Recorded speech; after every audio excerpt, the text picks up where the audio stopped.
अस्सलाम वालेकुम नाज़रीन, मैं हूं आपका दोस्त, आपका होस्ट आसिम शहजाद और आप देख रहे हैं प्रोग्राम दियार खास। नाज़रीन, हम बचपन की कुछ यादें हैं कि हम छोटे-छोटे हुआ करते थे और किसी के घर में जाते थे तो हमारे पेरेंट्स कहते थे कि केक्स एंड बेक्स का केक लेके आओ।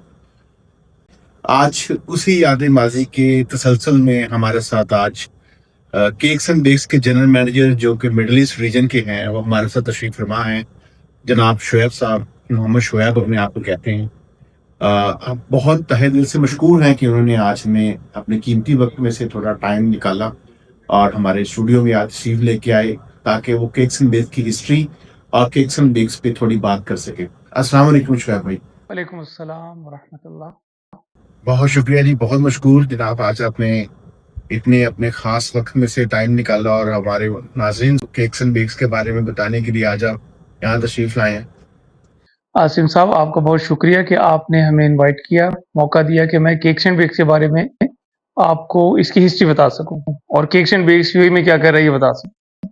शुएब भाई, ये बताइए कि आप केक्स एंड बेक्स में कब से हैं? देखिए, मैंने केक्स एंड बेक्स को जॉइन किया 2011 में when I finished my masters in food science and technology from Zareen university Faisalabad और 2011 से मैंने इसमें मुख्तलिफ डिपार्टमेंट में काम किया।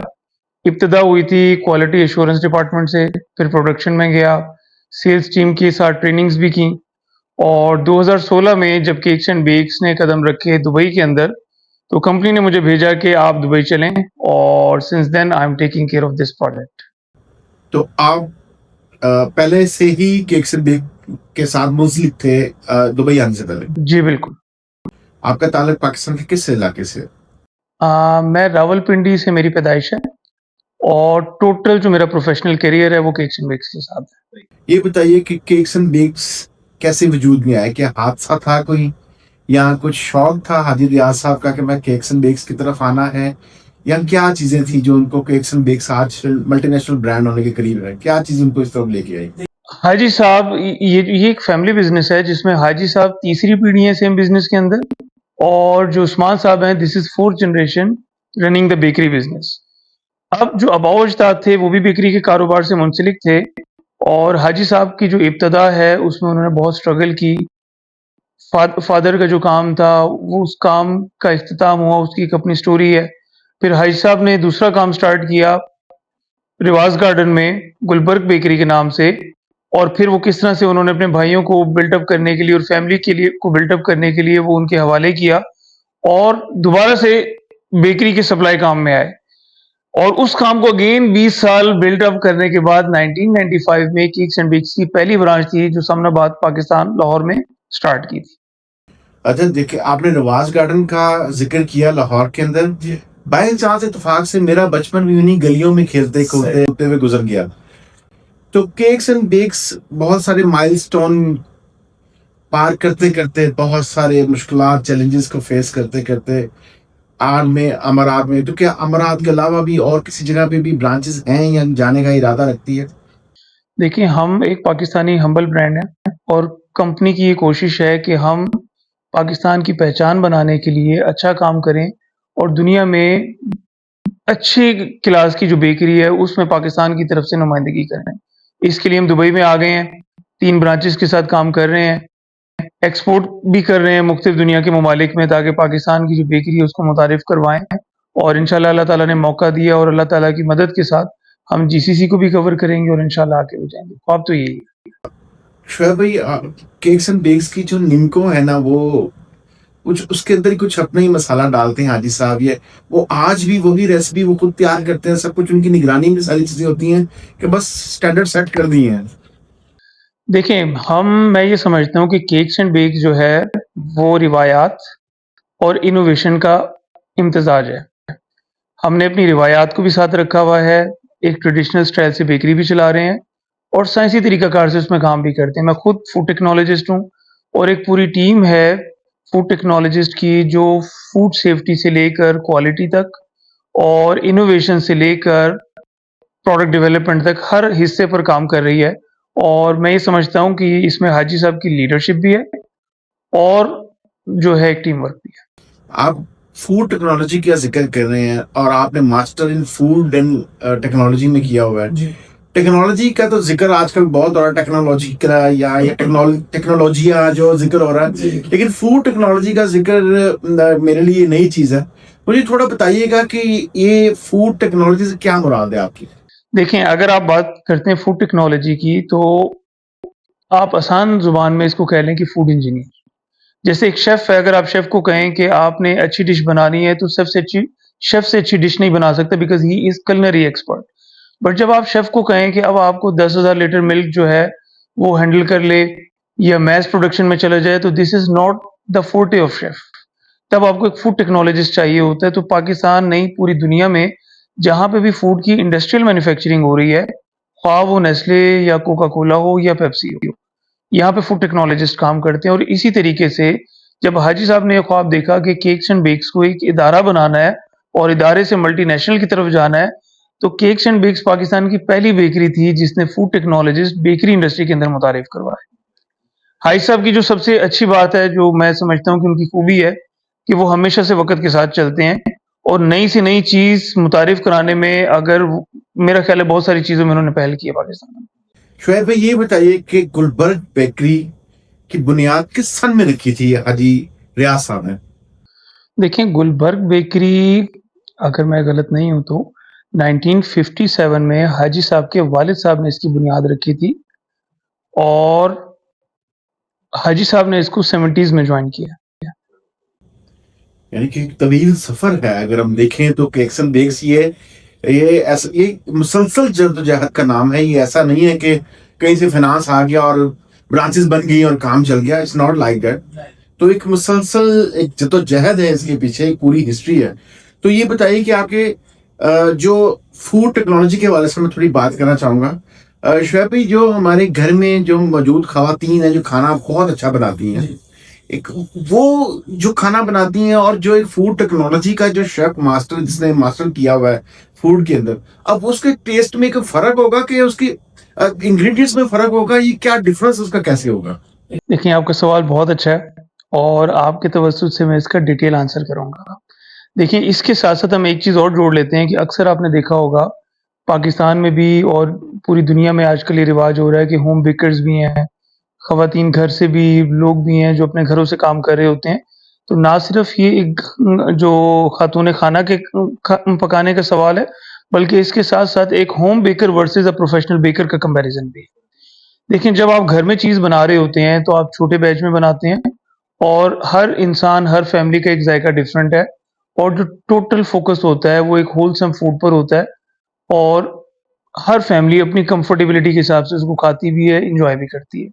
अच्छा, इसमें जो समझने वाली बात है कि आप या कोई भी जो फैमिली है, जब वो खाना बना रही होती है, उसके ऊपर कोई लीगल ज़िम्मेदारी नहीं होती कि जी आपने हिफ़्ज़ान सेहत के असूलों का ख़्याल रखना है, क्योंकि हर इंसान, हर फैमिली, हर खित्ते की immunity level, food choices are different.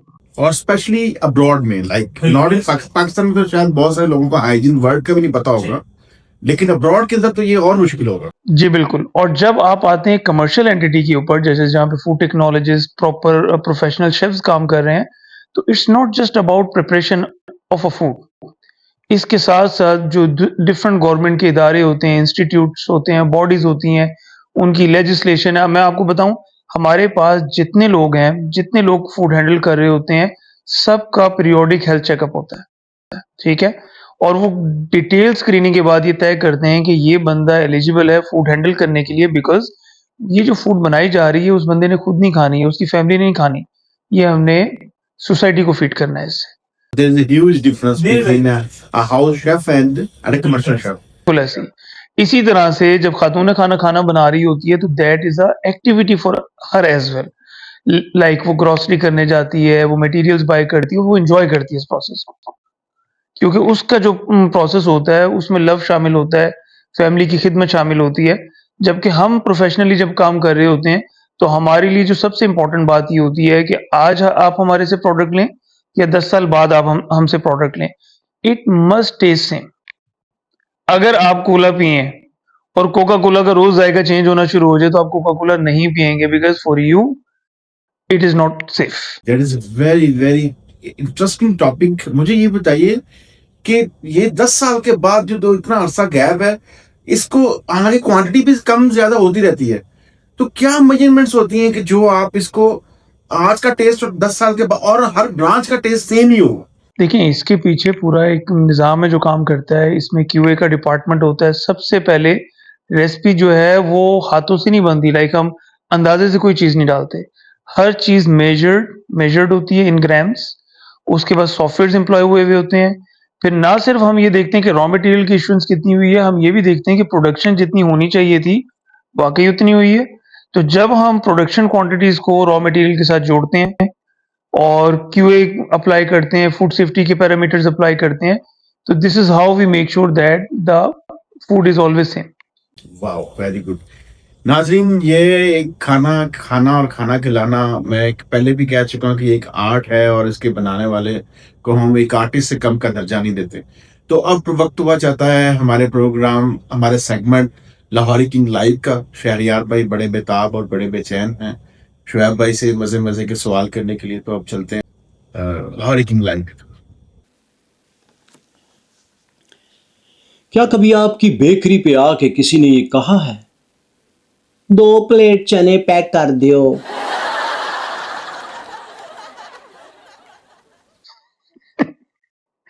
नहीं, मेरे साथ तो ऐसे नहीं हुआ कभी।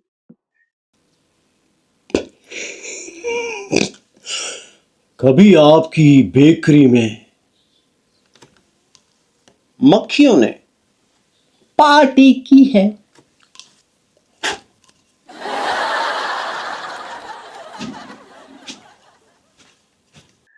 हाँ, मक्खियाँ आती हैं, हम मार भी रहे होते हैं और हमने एक उसका निज़ाम भी लगाया हुआ है। ये तो हमारी एक फ़ाइट है जो चल रही होती है।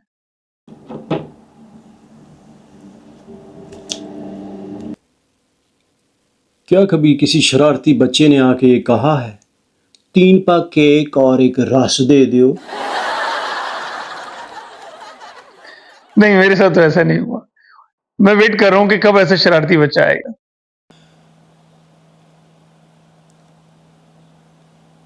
क्या कभी ऐसा हुआ है कि आपको अपनी बेकरी पे कोई पकी हुई चीज खानी पड़ जाए? सर, कैसी बात कर रहे हैं आप? हम सबसे पहले अपनी बेकरी की खुद चीज़ खाते हैं। क्या कभी कोई आधा केक खा के वापस ले आया हो और ये कहे कि इसे वापस कर लें और आधे पैसे वापस कर दें? हाँ, होता है। कभी-कभी कस्टमर जो हैं इतने स्मार्ट हो गए हैं कि वो आते हैं और उनकी कोशिश ये होती है कि लेट करके या कोई बहाना करके वो कहते हैं कि आप हमें रिफंड कर दें। तो हम हमेशा ये देखते हैं कि अगर केस जेन्युइन है तो बिल्कुल रिफंड भी करेंगे, लेकिन this is one in a blue moon case, रोज़ नहीं होता। क्या कभी क्रीम खत्म हो गई हो केक पे लगाने के लिए, तो आपने अपने शेफ से ये बोला हो, तिब्बत क्रीम लगा दो? नहीं, नहीं, ऐसा कभी नहीं हुआ और अल्लाह करे आइंदा भी ना हो। क्या कभी ऐसा हुआ है कि आपके शेफ ने केक को ओवन की बजाय प्रेशर कुकर में रख दिया हो?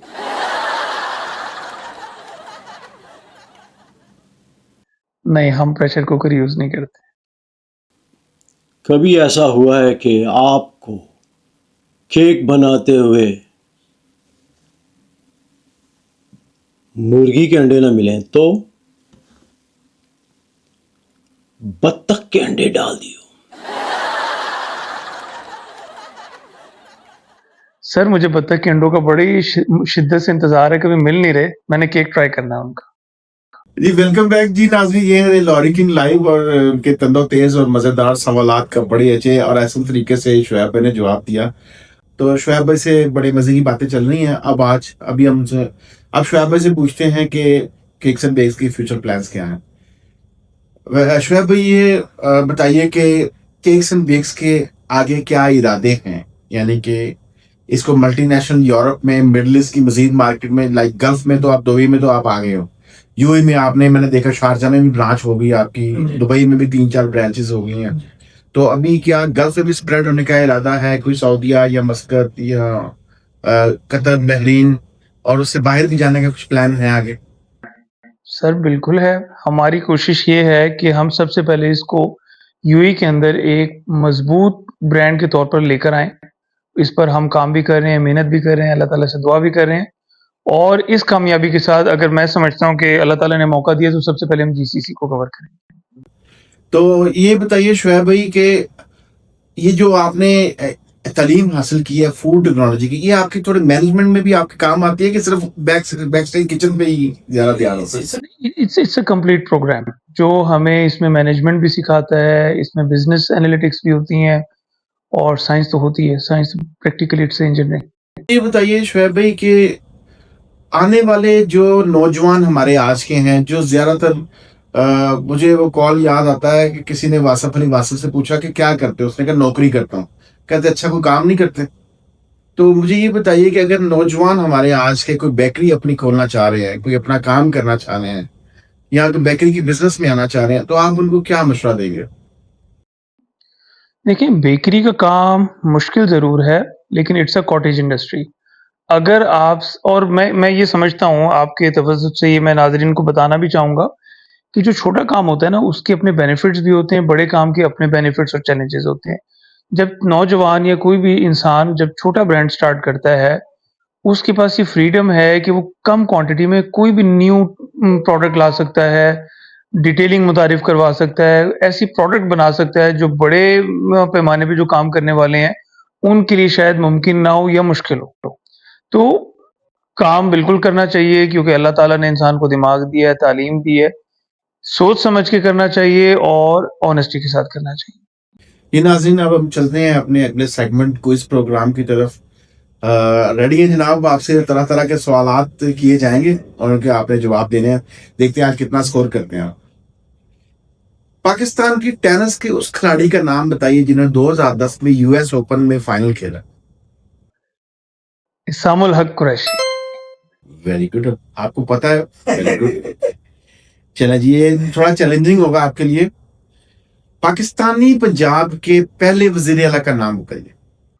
पंजाब के पहले वजीर आला का नाम I don't know. Nawab Iftikhar Hussain Mamdot. Barack Obama की अहलिया का नाम बताइए। Linda no no no. Michelle Obama. Sikandar Azam का ताल्लुक किस मुल्क से था? स्पेन। यूनान। यूनान। तो यूनान स्पेन नहीं है? नो, मैसिडोनिया का इलाका डिफरेंट। चढ़ते सूरज की सरजमीन किस मुल्क को कहते हैं? यानी मैं आसान कर देता हूं आपके लिए। सूरज की पहली किरण किस कंट्री में, किस शहर में, किस पहाड़ के ऊपर गिरती है? चले और आसान कर दो।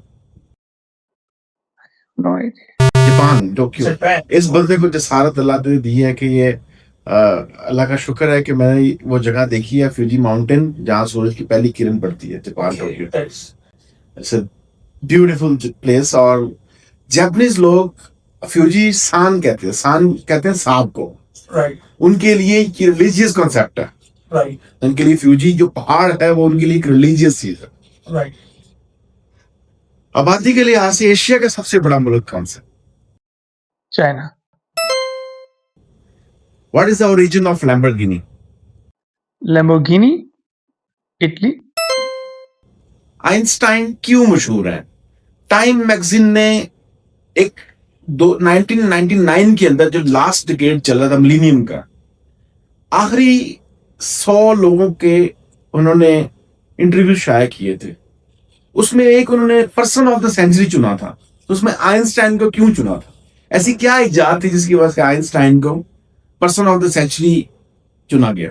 उसकी फेमस इक्वेशन अबाउट एनर्जी और जिसने बुनियाद रखी फिर एटॉमिक एनर्जी की और आज सारी science revolution. Sir atomic energy is open है बट आप थोड़ा मिक्स कर रहे हैं। E is equal to mc square.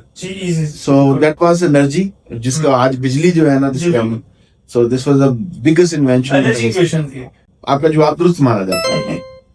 अच्छा जी, सलाउद्दीन यूबी का जब इंतकाल हुआ तो किस मुल्क में क़याम पजीर थे? I am not sure but I think Turkey.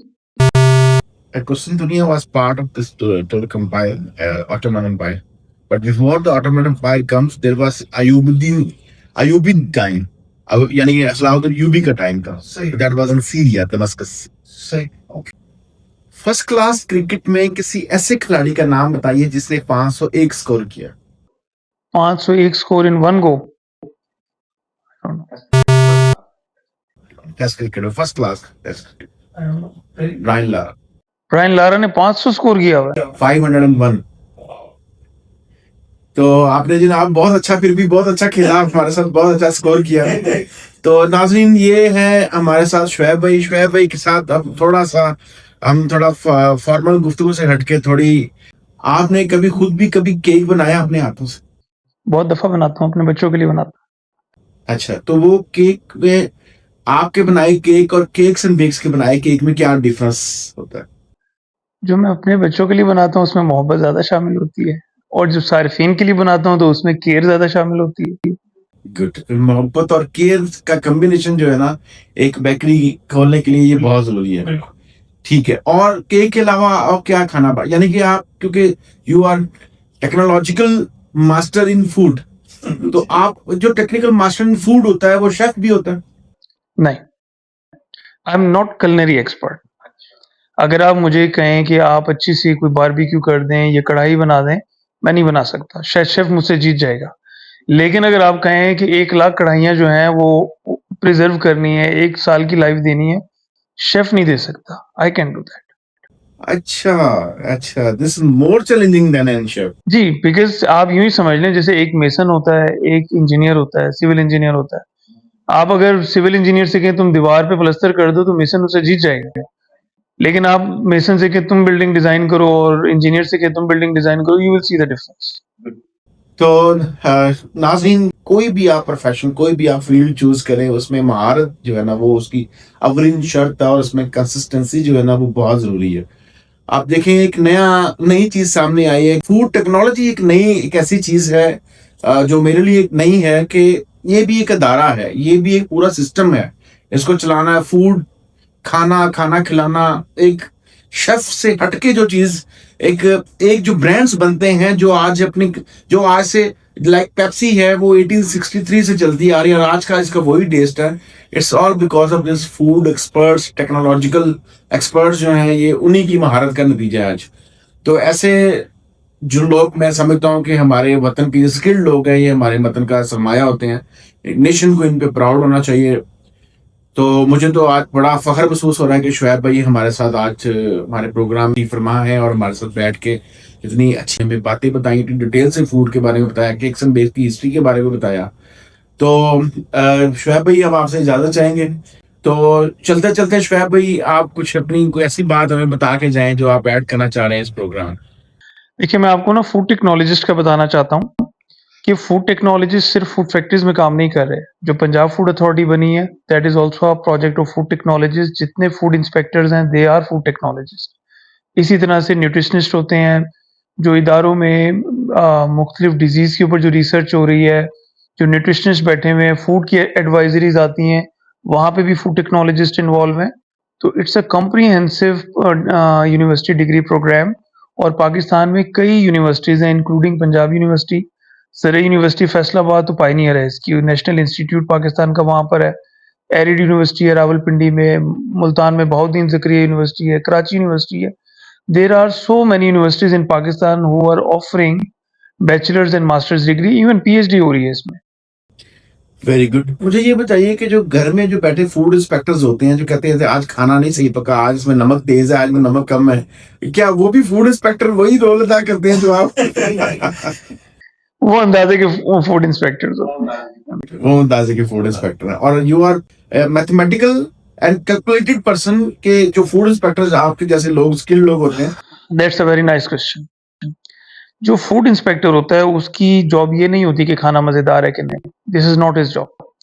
उसकी जॉब ये है कि फूड सेफ है कि नहीं. फूड सेफ्टी जो है, पब्लिक सेफ्टी इंश्योर करना इज हिज प्राइम रिस्पॉन्सिबिलिटी. इसी वजह से आप जब भी देखेंगे कि उन्होंने किसी प्रेमिसेस को बंद किया या फाइन किया है, वो हमेशा फूड सेफ्टी की बेसिस पे होगा कि खाना मुजरे सेहत नहीं होना चाहिए, जायका अच्छा या बुरा होना, और खाना सेफ होना या सेफ ना होना दो अलग-अलग चीज़ें हैं। जी नाज़रीन, ये है शुएब भाई और बड़े ही इंटरेस्टिंग और फूड के रिलेटेड केक्स एंड बेक्स के हवाले से बहुत अच्छी इन्होंने आज इन्फॉर्मेशन हमें दी, जो कि नाज़रीन के लिए बहुत मुफीद साबित हो सकती है। तो आज का प्रोग्राम यहीं ख़त्म करते हैं। शुएब भाई का एक दफ़ा फिर तहे दिल से बहुत शुक्रिया कि वो तशरीफ़ लाए हमारे प्रोग्राम में। अगले प्रोग्राम में फिर हाज़िर होंगे, तब तक के लिए अल्लाह हाफ़िज़।